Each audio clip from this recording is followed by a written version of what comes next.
Hey guys, so welcome to my coding diary. So இந்த வீடியோல ஆக்சுவலா வந்து நம்ம எதை பத்தி படிக்க போறோம் அப்படின்னா asynchronous JavaScript கான்செப்ட்ஸ் வந்து படிக்க போறோம். ஸோ இதுல வந்து மெயினான கான்செப்ட்ஸ் வந்து என்னெல்லாம் இருக்கு அப்படின்னா இப்போ எக்ஸாம்பிளுக்கு வந்து லைக் ஸோ கால்பேக்ஸ். ஸோ ஃபர்ஸ்ட் கால்பேக்ஸ்னா என்னன்னு பார்க்கணும். பேசிக்கா asynchronousனா என்ன, லைக் சிங்க்ரனஸ்னா என்னன்னு பார்க்க போறோம். அதுக்கப்புறம் ப்ராமிசஸ் அப்படின்னா என்ன அப்படின்னு பார்க்க போறோம். தென் வந்து கால் பேக்ஸ்னா என்னன்னு பார்க்க போறோம். ஓகே, ஸோ இது வந்து asynchronous ஜாவாஸ்கிரிப்டோட மெயின் ஓவர் வியூன்னு தான் நான் கொடுப்பேன். நான் அட்வான்ஸ்ட் லெவல் போகலாம். அட்வான்ஸ்ட் வந்து உங்களுக்கு ஒரு வேலை வேணும் அப்படின்னா நீங்க சேட் கமெண்ட் போடுங்க, நம்ம அப்புறம் ஃபியூச்சர்ல பார்த்துக்கலாம். சரியா? Okay fine. ஸோ ஃபர்ஸ்ட் வந்து asynchronous ப்ரோக்ராமிங் அப்படிங்கிற ஒரு கான்செப்ட் இருக்கு ஜாவாஸ்கிரிப்ட்ல. நம்ம நார்மலா ரன் பண்ற எல்லா கோடுமே வந்து சிங்க்ரனஸ். ஓகே, ஸோ சிங்க்ரனஸ்ல வந்து ரன் ஆகும். ஸோ சிங்க்ரனஸ் அப்படின்னா என்ன அப்படின்னா லைன் பை லைன் எக்ஸிகியூஷன் அப்படின்னு சொல்லலாம்.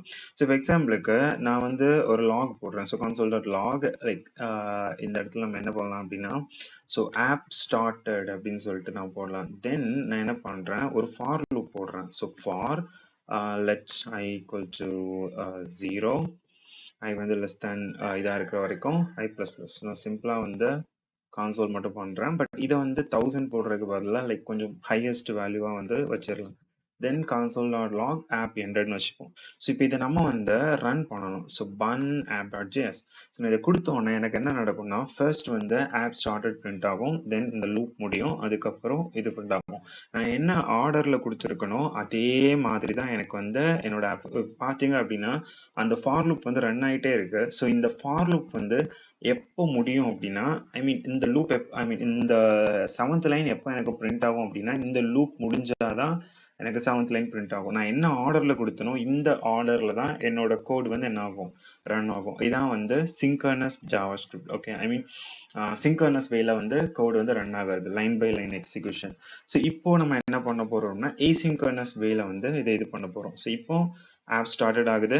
தென் வந்து நான் என்ன பண்றேன் அப்படின்னா லைக் செட் டைம் அவுட் பண்றேன். ஸோ இது என்ன பண்ணும் அப்படின்னா 1 செகண்டுக்கு வெயிட் பண்ணும், இல்லைன்னா ஒரு 3 செகண்டுக்கு வெயிட் பண்ணும். Then console dot log app ended.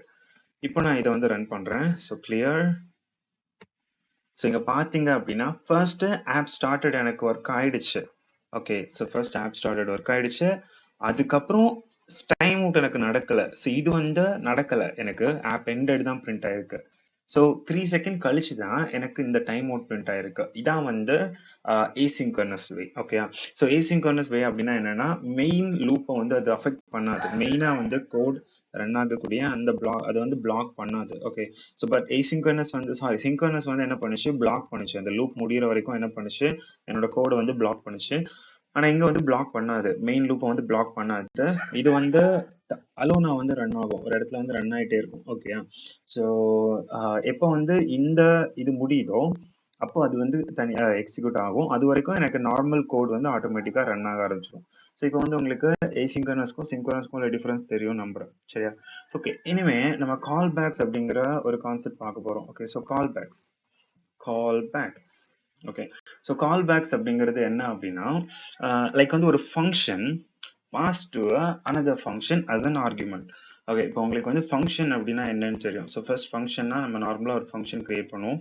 Like get data அப்படின்னு சொல்லிட்டு ஒரு ஃபங்க்ஷன் வந்து லைக் பிரிண்ட் பண்ணியிருக்கேன். ஓகே, ஸோ இது வந்து என்ன எடுத்துப்போம் அப்படின்னா ஜஸ்ட் இது இப்போதைக்கு நமக்கு என்ன பண்ணோம்னா ஜஸ்ட் சிம்பிளாக வந்து டேட்டா வந்து கெட்டட் அப்படின்னு சொல்லிட்டு பிரிண்ட் பண்ணும். ஸோ டேட்டா கெட்டட், சாரி இந்த மாதிரி பண்ணுவோம். So getting like getting data. Okay, then நம்ம என்ன பண்ண போறோம் அப்படின்னா like return, so user name. So okay, இந்த மாதிரி ஒரு டேட்டாவை வந்து நான் வந்து ரிட்டர்ன் பண்ண போறேன். இந்த ஃபங்க்ஷன் வந்து நமக்கு ரிட்டர்ன் பண்ணும். ஸோ நான் வந்து இப்போ சிம்பிளா வந்து கெட் டேட்டாவை பிரிண்ட் பண்ணலாம். கரெக்டா? So like get data, right? So இப்போ நான் இதை வந்து எப்படி பிரிண்ட் பண்ணலாம், பன் app.js. ஸோ இங்கே பார்த்தீங்க அப்படின்னா எனக்கு நார்மலாக வந்து இந்த டேட்டா வந்து எனக்கு கீழே பிரிண்ட் ஆயிருக்கு. சரி, ஸோ இது வந்து நார்மலாக ஒரு ஃபங்க்ஷன். ஸோ இப்போ நமக்கு இன்னொரு ஃபங்க்ஷன் எழுத போகிறோம். ஸோ அந்த ஃபங்க்ஷன் என்ன பண்ணும் அப்படின்னா ஃபங்க்ஷன் டிஸ்பிளே டேட்டா. ஓகே, இந்த ஃபங்க்ஷன் என்ன எடுத்துக்கும் அப்படின்னா ஒரு டேட்டாவை எடுத்துட்டு அந்த டேட்டாவை எனக்கு சிம்பிளாக வந்து பிரிண்ட் பண்ணும். ஓகேயா? இப்போ நான் என்ன பண்ணுறேன், இந்த ஃபங்க்ஷனை இந்த ஃபங்க்ஷனுக்குள்ள பாஸ் பண்ண போறேன். ஓகே. ஸோ எக்ஸாம்பிளுக்கு இந்த மாதிரி. ஸோ ஃபர்ஸ்ட் நான் கெட் டேட்டா கொடுப்பேன், அதுக்குள்ள என்னோட டிஸ்பிளே டேட்டாவை பாஸ் பண்றேன். ஓகே. ஸோ இங்க அப்போ எனக்கு அது என்ன எடுத்துப்பேன் அப்படின்னா கால் பேக் அப்படின்னு எடுத்துப்பேன். ஓகே. ஸோ இப்போ நான் என்ன பண்ண போறேன்னா இந்த ஃபங்க்ஷனை நான் வந்து இந்த ஃபங்க்ஷனை நான் கால் பண்ண போறேன். கெட் டேட்டாவை நான் கால் பண்ண போறேன். கால் பண்ணும்போது ஒரு ஆர்குமெண்ட் பாஸ் பண்றேன். அந்த ஆர்குமெண்ட் என்னவா இருக்கும் அப்படின்னா இன்னொரு ஃபங்க்ஷனா இருக்கும். ஓகே, புரிஞ்சிருக்கும்னு நம்புறேன். ஸோ இப்போ நான் இங்க என்ன பண்ணலாம்னா ரிட்டர்ன் பண்றதுக்கு பதிலா சிம்பிளா வந்து கொஞ்சம் டைமை வந்து நான் எனேபிள் பண்றேன், லைக் செட் டைம் அவுட் வந்து பண்றேன். ஓகே. ஸோ லைக் இது வந்து நம்ம என்ன பண்ணலாம் அப்படின்னா ஒரு சின்ன சர்வர்ல இருந்து நம்ம டேட்டாவை எடுக்கிற மாதிரி வச்சுக்கலாம். ஓகே. ஸோ என்ன பண்ணுது, ஃபர்ஸ்ட் நமக்கு வந்து ஒரு ஃபங்க்ஷன் இருக்கு. நான் ஃபர்ஸ்ட் வந்து எக்ஸ்பிளைன் பண்றேன். கெட் டேட்டா அப்படிங்கிற ஒரு ஃபங்க்ஷன் இருக்கு. தென் வந்து டிஸ்பிளே டேட்டாங்கிற ஃபங்க்ஷன் இருக்கு. ஸோ நான் இந்த கெட் டேட்டா ஃபங்க்ஷன் என்ன எடுத்துக்கும் அப்படின்னா இன்னொரு ஃபங்க்ஷன் எடுத்துக்கும். எடுத்துட்டு அந்த ஃபங்க்ஷனுக்குள்ள எதை பாஸ் பண்ணும் அப்படின்னா நம்மளோட டேட்டாவை பாஸ் பண்ணும். So data equal to name age இந்த மாதிரி ஒரு டேட்டா இருக்கு. இந்த டேட்டாவை எனக்கு இது வந்து இங்க பாஸ் பண்ணும், இந்த ஃபங்க்ஷனுக்குள்ள பாஸ் பண்ணும். ஓகே, கால் பேக் ஃபங்க்ஷனுக்குள்ள. ஸோ அப்போ நான் இப்போ இதை கால் பண்றேன். கால் பண்ணும்போது இந்த ஃபங்க்ஷனை பாஸ் பண்றேன், கால் பேக்கா பாஸ் பண்றேன். ஸோ அப்போ இது என்ன பண்ணும், இந்த இடத்துல ஃபர்ஸ்ட் இது வெயிட் பண்ணும், 3 செகண்ட் வெயிட் பண்ணும். லைக் 3 செகண்ட் வேண்டாம், 2 செகண்ட் வெயிட் பண்ணும். ஓகே, வெயிட் பண்ணிட்டு இந்த டேட்டாவை எங்க பண்ணும்னா கால் பேக்குள்ள பாஸ் பண்ணும். அப்போ ஆட்டோமேட்டிக்கா இந்த லைன்ல வந்து எது கால் பண்ணும், எது கால் ஆகும் அப்படின்னா டிஸ்பிளே டேட்டா அப்படிங்கிற ஃபங்க்ஷன் வந்து is called with data as an argument. இந்த டேட்டா அதுக்குள்ள பாஸ் ஆகும். ஸோ ஆட்டோமேட்டிக்கா இந்த இது வரும், இங்க டிஸ்பிளேயிங் டேட்டான்னு ஒரு பிரிண்ட் ஆகும், டேட்டா பிரிண்ட் ஆகும். ஓகே. ஸோ நம்ம இதை வந்து ரன் பண்ணிக்கலாம். ஸோ எக்ஸாம்பிளுக்கு இங்க பாத்தீங்கன்னா கெட் டேட்டா 2 செகண்ட் ஆகும், டிஸ்பிளேயிங் டேட்டா நம்மளோட டேட்டா வந்து பிரிண்ட் ஆகும். ஸோ இதான் வந்து கால் பேக். ஓகே. ஸோ கால் பேக்னா உங்களுக்கு புரிஞ்சிருக்கும்னு நம்புறேன். ஒண்ணுமே இல்லை, ஒரு ஃபங்க்ஷனுக்குள்ள இன்னொரு ஃபங்க்ஷன் ஆர்குமெண்டா பாஸ் ஆச்சு, பேராமீட்டரா பாஸ் ஆச்சு. தென் வந்து அந்த ஃபங்க்ஷன் முடியும் போது லைக் இந்த ஃபங்க்ஷன் முடியும் போது இந்த ஃபங்க்ஷன் இன்னொரு அந்த ஃபங்க்ஷன் அதை இன்வோக் பண்ணும். ஸோ இதுதான் வந்து கால் பேக்னு சொல்லுவாங்க. ஓகே. ஸோ நம்புறேன் உங்களுக்கு கால் பேக்னா புரிஞ்சிருக்கும்னு நம்புறேன். இதுல இன்னும் டவுட் இருந்துச்சு அப்படின்னா மறக்காம வந்து கமெண்ட்ல கேளுங்க. ஓகே. ஸோ இனிமே நம்ம ப்ராமிசஸ் படிக்க போறோம். So promise dot JS. Okay. So promises அப்படின்னா என்ன அப்படின்னா லைக் வந்து இது வந்து ஒரு ஆப்ஜெக்ட். ஓகே, ப்ராமிஸ்ங்கிறது ஒரு ஆப்ஜெக்ட். நம்ம வந்து நார்மலா ஜாவாஸ்கிரிப்ட் ஆப்ஜெக்ட்ஸ் மாதிரி இதுவும் வந்து ஒரு ஆப்ஜெக்ட்னு வச்சுக்கோங்க. ஸோ இது என்ன பண்ணும் அப்படின்னா லைக் ஒரு asynchronous ஆப்ரேஷன் சக்சஸ் ஆச்சா ஃபெயில் ஆச்சா அப்படிங்கிறத ரெப்ரசென்ட் பண்ணும். ஓகே. ஸோ asynchronous ஆப்ரேஷனா எது வேணா இருக்கலாம். இப்போ எக்ஸாம்பிளுக்கு சர்வர்ல இருந்து ஒரு டேட்டாவை எடுத்துட்டு வரதா இருக்கலாம், இல்லை இப்போ நம்ம பண்ண செட் டைம் அவுட்டா கூட இருக்கலாம். ஓகே. ஸோ இந்த மாதிரிப்பட்ட விஷயங்களை அது வந்து என்ன பண்ணும் அப்படின்னா லைக் வந்து இது சக்சஸ் ஆச்சா இல்லை ஃபெயில் ஆச்சா அது அந்த ஸ்டேட்டை வந்து அதை ரெப்ரசென்ட் பண்ணும். ஏன்னா asynchronous ஆப்ரேஷன்ஸ் வந்து நடக்கிறதுக்கு வந்து கொஞ்சம் டைம் ஆகும் கரெக்டா. ஸோ அந்த டைம் அப்போ நம்ம செக் பண்ணணும் அது வந்து சக்சஸ் ஆயிடுச்சா அப்படின்னு செக் பண்ணணும். இப்போ எக்ஸாம்பிளுக்கு யூசர் வந்து ஒரு ஃபார்மை சப்மிட் பண்றான். ஸோ அது எப்போ சக்சஸ் ஆச்சு எப்போ ஃபெயில் ஆச்சு அப்படின்னு நமக்கு தெரியாது. ஓகே. ஸோ அது அப்போ அதை நம்ம யூசர்கிட்ட காட்டணும். ஸோ ஓகே கரெக்டாக சப்மிட் பண்ணிட்டீங்க இல்லை நீங்க சப்மிட் பண்ணலை அப்படிங்கிறத காட்டணும். அது இன்ஸ்டன்டா நடக்காது. ஸோ உன்னோட நெட் ஸ்பீடை பொறுத்தோ சர்வரோட ரெஸ்பான்ஸ் பொறுத்தோ வந்து அந்த டைம் வந்து வேரி ஆகலாம். ஸோ இதுக்காக தான் வந்து இந்த ப்ராமிசஸ் வந்து நமக்கு ஹெல்ப் பண்ணுது. ஓகே. ஸோ ஃபர்ஸ்ட் நம்ம என்ன பண்ண போறோம், நம்மளோட பழைய ஃபங்க்ஷனை அப்படியே எடுத்துக்கலாம். So get data like get data வந்து அப்படியே எடுத்துக்கலாம். ஸோ நம்ம இப்போ என்ன பண்ண போறோம் அப்படின்னா இவ்வளோத்தையும் ரிட்டர்ன் பண்றதுக்கு பதிலாக சிம்பிளா வந்து ஸோ நம்மளோட டைம் அவுட்டை மட்டும் அப்படியே வச்சுக்கலாம். லைக் இவ்வளோத்தையும் ரிமூவ் பண்ணிக்கலாம். ஓகே. ஸோ நான் வந்து என்ன பண்றேன்னா ஒரு ப்ராமிஸ் வந்து ரிசால்வ் பண்றேன், ஐ மீன் ரிட்டர்ன் பண்றேன். ஓகே. ஸோ ப்ராமிஸ்ங்கிறது வந்து நம்ம எப்படி கிரியேட் பண்ணலாம் அப்படின்னா இந்த மாதிரி நியூ ப்ராமிஸ் அப்படின்னு கிரியேட் பண்ணலாம். ஸோ இந்த ப்ராமிஸ் வந்து ஆக்சுவலா வந்து ரெண்டு வேரியபிள்ஸ் வந்து எடுத்துக்கும், ஐ மீன் ரெண்டு கால் பேக்ஸ் வந்து எடுத்துக்கும். ஸோ ஃபர்ஸ்ட் வந்து ரிசால்வ்னு ஒரு ஃபங்க்ஷன், அப்புறம் வந்து ரிஜெக்ட்னு ஒரு ஃபங்க்ஷன் எடுத்துக்கும். ஓகேயா.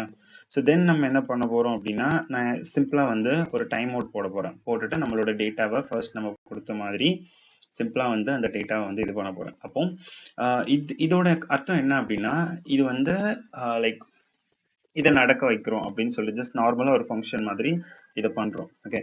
இங்க என்ன நடக்குதுன்னா இந்த 2 செகண்ட் முடியும் போது நமக்கு என்ன நடக்கும் அப்படின்னா இந்த ரிசால்வ் அப்படிங்கிற ஃபங்க்ஷனை நான் வந்து கால் பண்றேன்.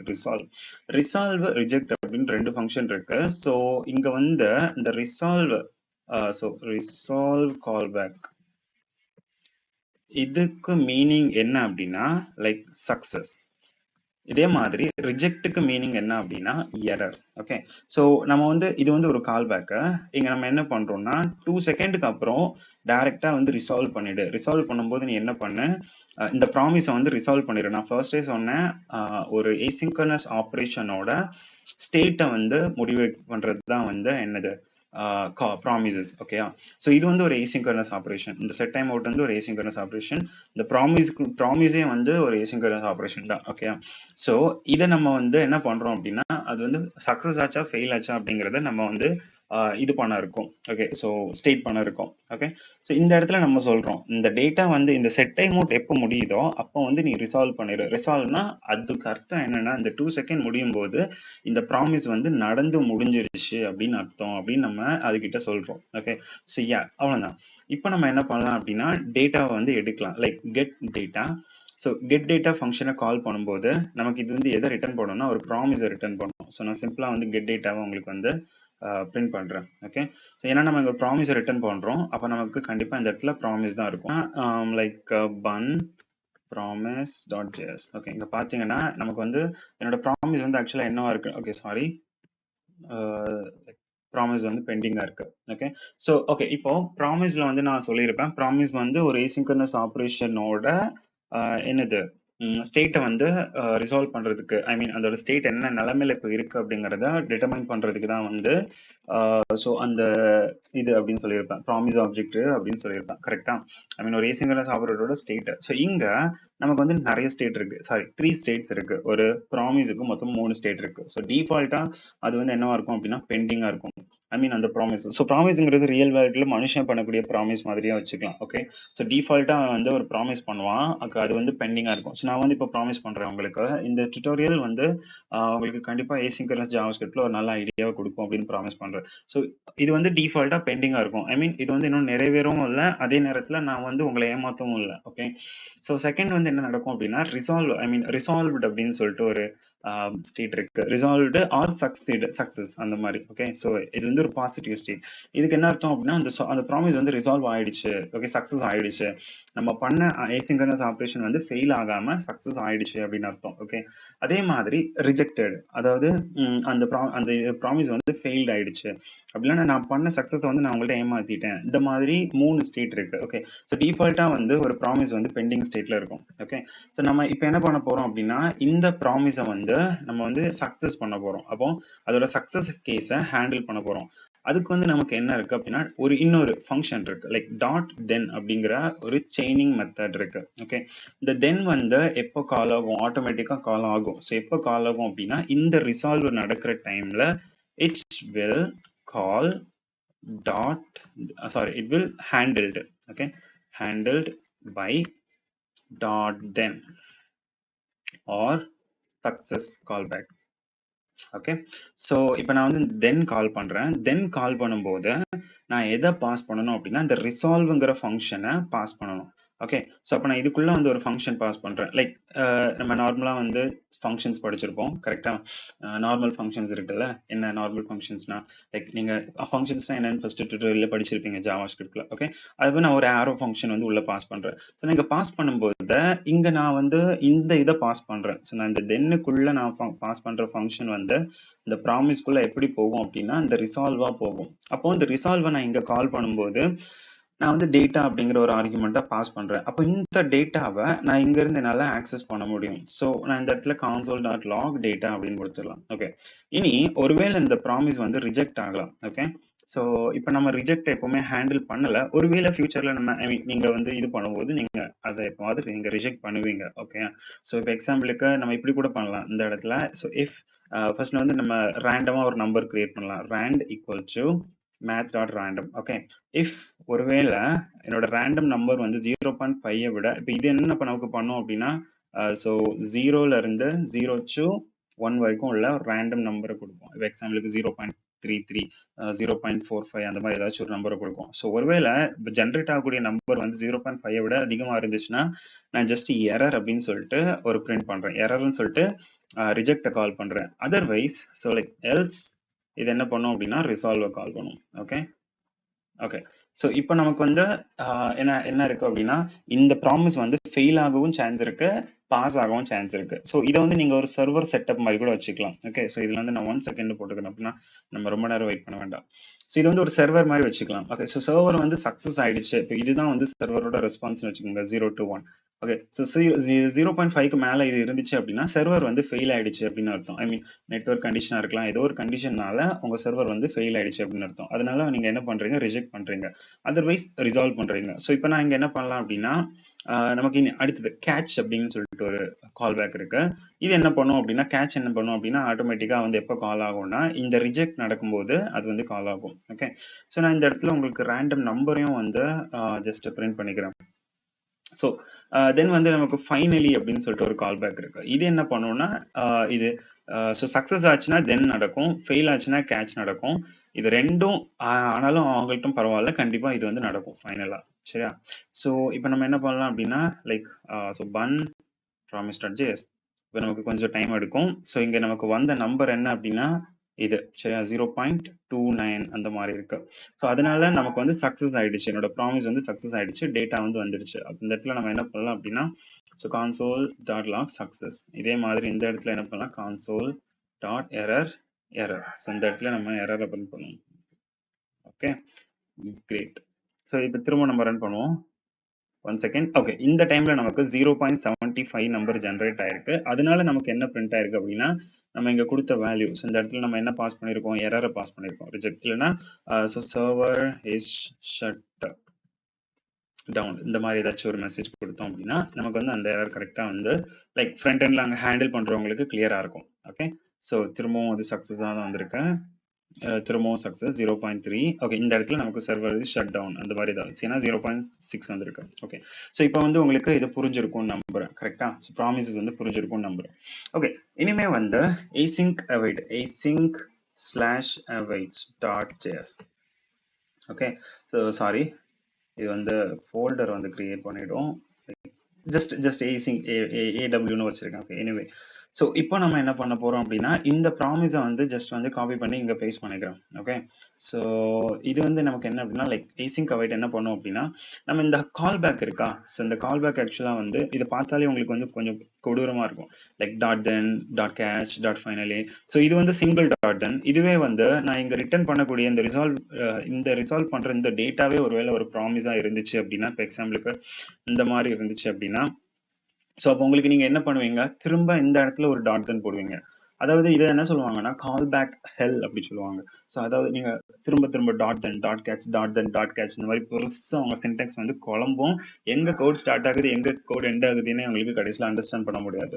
ஸோ இதுக்கு சொல்யூஷன் தான் வந்து என்ன அப்படின்னா async await. Okay, so async await வந்து என்ன பண்ணும் அப்படின்னா ப்ராமிசஸ் கூட ஒர்க் பண்றது ரொம்ப ஈஸியாகும். சிங்க்ரோனஸ் கோட் மாதிரி asynchronous கோடை வந்து ஓகே ரைட் பண்ண வைக்கும். ஸோ இங்க பாத்தீங்கன்னா சிங்க்ரோனஸ் கோட் மீன் இந்த கால் பேக்ஸ் எல்லாம் வருதா, ஸோ இது வந்து லைக் பார்க்க உங்களுக்கு தெரியும். ஓகே, சிங்க்ரோனஸ் கோட் மாதிரி இருக்கு. பட் நீங்க என்ன பண்ணலாம் அப்படின்னா இதை வந்து இந்த ஸ்டைல்ல எழுதலாம், asynchronous ஸ்டைல். சாரி, லைக் இது asynchronous ஸ்டைல்ல இருக்கு, பட் நீங்க சிங்க்ரோனஸ் ஸ்டைல்ல எழுதலாம். லைக் வெறும் லைன்லயே நீங்க எழுதிக்கலாம். சரியா? Okay, fine. ஸோ இதை நம்ம இப்போ எப்படி எழுதலாம் அப்படின்னா சிம்பிள். ஸோ நான் இன்னொரு ஃபங்க்ஷன் எழுதுறேன் like async. So okay, first வந்து async function like display data. So இதை வந்து இந்த ஃபங்க்ஷனை நான் வந்து ஏன் async அப்படின்னு மார்க் பண்ணேன் அப்படின்னா நம்ம இந்த ஃபங்க்ஷனுக்குள்ள நம்ம என்ன பண்றோம்னா await அப்படிங்கிற கீவேர்டை யூஸ் பண்ண போறோம். சரியா? So const data equals to await get data. So இந்த await அப்படின்னா என்ன அப்படின்னா லைக் வந்து நம்ம இங்க பண்றோம்ல .then, இந்த .thenக்கு பதிலா நம்ம இந்த await-ஐ யூஸ் பண்றோம். இந்த await என்ன பண்ணும், சிம்பிளா வந்து இந்த ப்ராமிஸை வந்து ரிசால்வ் பண்ணிடும். ஓகே, தென் நம்ம என்ன பண்ணலாம், சிம்பிளா வந்து console.log data. இல்ல அப்படின்னா இந்த இடத்துல just data is fetched so from server. So அந்த டேட்டா வந்து பிரிண்ட் பண்ணிக்கலாம். ஓகே, ஸோ இப்போ நான் என்ன பண்ணலாம், சிம்பிளா வந்து என்னோட டிஸ்பிளே டேட்டா ஃபங்க்ஷனை கால் பண்ணலாம். ஓகே, ஸோ இப்போ async-னு நான் மார்க் பண்ண உடனே இந்த ஃபங்க்ஷன் எனக்கு என்னவா இருக்கும் அப்படின்னா ஒரு ப்ராமிஸா இருக்கும். ஸோ அது வந்து இப்போ நமக்கு தேவையில்லை, அது நம்ம ஃபியூச்சர்ல வந்து ப்ராஜெக்ட்ஸ்லாம் பண்ணும்போது உங்களுக்கு படிக்கும். பட் சிம்பிளா நான் இப்போ சாரி, இது தப்பான file. So bun aw.js. Okay, so இங்க நமக்கு ஆக்சுவலா வந்து இங்க எனக்கு ஒரு எரர் வருது. Okay, so server is shut down அப்படின்னு சொல்லிட்டு எனக்கு ஒரு எரர் வருது. பட் அந்த எரர வந்து நம்ம இன்னும் ரிசால்வ் பண்ணல. கரெக்ட்டா நம்ம அந்த எரர வந்து இன்னும் ஹேண்டில் பண்ணல. சரியா? இது நமக்கு எங்க பிரிண்ட் ஆகுது அப்டின்னா, இந்த இடத்துல பிரிண்ட் ஆகுது. ஓகே. இதுவே நீங்க வந்து இத நோட் வச்சு ரன் பண்ணி நான் வந்து பன் வச்சு ரன் பண்றேன். பட் இத நீங்க நோட் வச்சு ரன் பண்ணீங்க அப்டின்னா, இந்த மாரி உங்களுக்கு கொடூரமான ஒரு எரர் வரும். உங்க சர்வர் வந்து மொத்தமா வந்து ஹேண்டில் ஆயிரும். நான் பன் யூஸ் பண்றதுனால, பன் வந்து எனக்கு அந்த எரர வந்து லைக் சிம்ப்ளிஃபை பண்ணி லைட்டா காட்டுது. சரியா? இதுக்கு ஏன் நமக்கு அந்த அவ்ளோ பெரிய எரர் வருது அப்டின்னா, நான் வந்து இங்க அவைட் யூஸ் பண்ணியிருக்கேன். அவைட் வந்து என்ன பண்ணும், சிம்பிளா வந்து ரிசால்வ் மட்டும் தான் பண்ணும். ஆனா நம்ம ரிஜெக்ட்ட வந்து நம்ம இன்னும் ஹேண்டில் பண்ணல. ஓகே. ஸோ அப்ப இத ஹேண்டில் பண்றதுக்கு நம்ம சிம்பிளா வழக்கம் போல எக்செப்ஷன் ஹேண்ட்லிங் யூஸ் பண்ணலாம். Like try catch black use பண்ணலாம். ஸோ ட்ரைக்குள்ள இத போடுங்க. கேட்ச்க்குள்ள எரர வந்து ஜஸ்ட் வந்து பிரிண்ட் பண்ணுங்க. ஓகே. ஸோ இப்போ நீங்க வந்து இத ரன் பண்ணீங்க அப்படின்னா bun aw.js. இப்போ உங்களுக்கு எரர் வந்துச்சு. இப்போ உங்களுக்கு எரர் வரல. பட் ஒருவேளை உங்களுக்கு எரர் ஓகே இங்க உங்களுக்கு எரர் வருது. ஸோ இந்த இந்த டைம்ல உங்களுக்கு எந்த இதுவுமே ப்ரோக் ஆகல. நீங்க இத நோட்ல வச்சு ரன் பண்ணாலுமே உங்களுக்கு எதுவுமே ப்ரோக் ஆகாது. இப்போ நார்மலா வந்து உங்களுக்கு ஓகே. சர்வர் வந்து ஷட் டவுன் அப்படின்னு சொல்லிட்டு கரெக்ட்டா வந்து ஒர்க் ஆகுது. ஷட் டவுன் எங்க இருக்கு நமக்கு? இங்க வரக்கூடிய எரர நம்ம அப்படியே பிரிண்ட் பண்றோம். இந்த எரர் எங்க இருந்து வருது அப்படின்னா, நம்ம இங்க குடுத்த ரிஜெக்ட் பண்ண இந்த எரர். Server shut down. இந்த எரர் வந்து டைரக்ட்டா இந்த எரர்க்குள்ள பாஸ் ஆகி நமக்கு கரெக்ட்டா பிரிண்ட் ஆகுது. ஓகேயா? So fine. நமக்கு வந்து இப்போ உங்களுக்கு நல்ல ஒரு அண்டர்ஸ்டாண்டிங் இருக்கும்னு நம்புறேன். இது எப்படி ஒர்க் ஆகுது, ப்ராமிசஸ் எப்படி ஒர்க் ஆகுது அப்படின்னு சொல்லிட்டு அண்டர்ஸ்டாண்ட் இருக்கும்னு நம்புறேன். ஸோ நான் வந்து ஃபெட்ச் அப்படின்னு சொல்லிட்டு ஃபெட்ச்ன்னு நமக்கு ஒரு பில்ட்-இன் வே இருக்கு. ஓகே. ப்ரௌசர்ல வந்து ஃபெட்ச் அப்படின்னு சொல்லிட்டு ஒரு ஆப்ஷன் இருக்கு. இந்த ஃபெட்ச் எதுக்கு யூஸ் ஆகும் அப்படின்னா, லைக் இன்னொரு எக்ஸ்டர்னல் டேட்டா சோர்ஸ்ல இருந்து ஒரு டேட்டாவ வந்து நமக்கு வந்து எடுத்துட்டு வரதுக்கு நமக்கு வந்து ரொம்ப ஹெல்ப்ஃபுல்லா இருக்கும். ஓகே. ஸோ அந்த ஃபெட்ச் வந்து ஆக்சுவலா வந்து எங்க இருக்கு அப்படின்னா, லைக் அது ப்ரௌசர்ல தான் ஒர்க் ஆகும். பில்ட்-இன்னா நம்ம Node.jsல ஆக்சுவலா வந்து ஒர்க் ஆகாது. சரியா? சாரி இப்ப ஆக்சுவலா Node.jsலயும் வந்துருச்சு. Bun.jsல வந்துருச்சு. ஓகே. ஸோ இங்க நான் என்ன பண்றேன் அப்படின்னா, இந்த ஃபெட்ச் ஆக்சுவலா வந்து என்ன பண்ணும்னா, இது வந்து ஒரு ப்ராமிஸ வந்து எனக்கு ரிட்டர்ன் பண்ணும். சரியா? ஸோ இந்த டேட்டாவை நான் கிளிக் பண்ணுறேன். இங்கே பார்த்தீங்கன்னா எனக்கு இந்த டேட்டா வந்து இங்கே ஓப்பனில் இருக்கு. இது ஜஸ்ட் வந்து கொஞ்சம் ரேண்டம் நெட்டில் இருக்கக்கூடிய ரேண்டம் டேட்டா. ஓகே. ஸோ இப்போ நான் இதை ரன் பண்ணலாம். அதுக்கு எக்ஸாம்பிளுக்கு like bunfetch.js. So okay. So இதுக்கு முன்னாடி ஆக்சுவலாக ப்ரௌசரில் மட்டும் ஒர்க் ஆகிட்டு இருந்துச்சு ஃபெட்ச். இப்போ வந்து லோக்கலாகவே ஒர்க் ஆகுது. ஸோ அதனால உங்களுக்கு பிரச்சனை இல்லை. Node.jsல பில்ட்-இன்னாக வந்துருச்சு. பிரச்சனை I mean Bun Node anyway. Okay fine. So இது எனக்கு டேட்டாவை கரெக்டாக எடுத்துகிட்டு வருது. ஓகே. இது வந்து நமக்கு வந்து ஒரு என்ன பண்ணும் அப்படின்னா ஒரு ப்ராமிஸை ரிட்டர்ன் பண்ணும். ஸோ அந்த ப்ராமிஸை நான் என்ன பண்ணுறேன்னா டாட் தென் போடுறேன். போட்டுட்டு நமக்கு ரெஸ்பான்ஸ் வருது. ஓகே. இந்த ரெஸ்பான்ஸ் வந்து ஒரு ப்ராமிஸ். ஸோ அந்த ரெஸ்பான்ஸ்லேருந்து ஜேசான் டேட்டாவை மட்டும் எடுக்கிறேன். என்னால் அதில் டெக்ஸ்ட் டேட்டா ரா டேட்டா எல்லாத்தையுமே எடுக்க முடியும். அந்த இதை நான் திரும்ப சால்வ் பண்ணி ஐ மீன் ரிசால்வ் பண்ணி அந்த இதை நான் இங்கே பிரிண்ட் பண்ணுறேன். ஓகே. தென் ஏதாவது எரர் வந்து நான் கேஷ் பண்ணுறேன். ஸோ இதை வந்து நீங்கள் மாடிஃபை பண்ணி எழுதலாம். எப்படி எழுதலாம் அப்படின்னா லைக் ட்ரை போட்டுட்டு இந்த மாதிரி எழுதலாம். ஸோ ரெஸ்பான்ஸ் ஃபெட்ச் அதை அவாய்ட் பண்ணுறேன். எனக்கு அந்த டேட்டா வரும். அந்த டேட்டாவை நான் பிரிண்ட் பண்ணுவேன். ஜேசானாக இருக்கும். கன்சல்ட் பண்ணுவேன் அந்த மாதிரி. ஓகே. ஸோ இதுவும் வந்து சேமாக தான் ஒர்க் ஆகும். ஸோ லைக் பார்த்தீங்கன்னா சேமாக தான் எனக்கு ஒர்க் ஆகும். ஒருவேளை இதில் நம்ம ஏதாச்சும் ஒரு மிஸ்டேக் போட்டோம், இந்த என் பாயிண்டே அங்கே கிடைக்கல அப்படின்னா நமக்கு வந்து கரெக்டாக எரர் வரும். unable to connect is the computer accessible. Okay. அதான் புரியுதா? ஸோ கரெக்டான எரரை நமக்கு வந்து பிரிண்ட் ஆகணும். ஸோ இப்போ உங்களுக்கு வந்து asynchronous ஜாவாஸ்கிரிப்ட்ல ஒரு நல்ல ஐடியா கிடைச்சிருக்கும்னு நம்புறேன். ஓகே. ஸோ இதில் வேறு எதாவது டவுட்னா கமெண்ட்ல சொல்லுங்க. ஓகே. என்ன டவுட்னாலும் மறக்காம கமெண்ட்ல சொல்லுங்க. ஸோ எனிவே தேங்க்யூ ஃபார் வாட்சிங். கரெக்ட் வீடியோ லைக் பண்ணுங்க, எல்லாருக்கும் ஷேர் பண்ணுங்க. So thank you. Have a great day.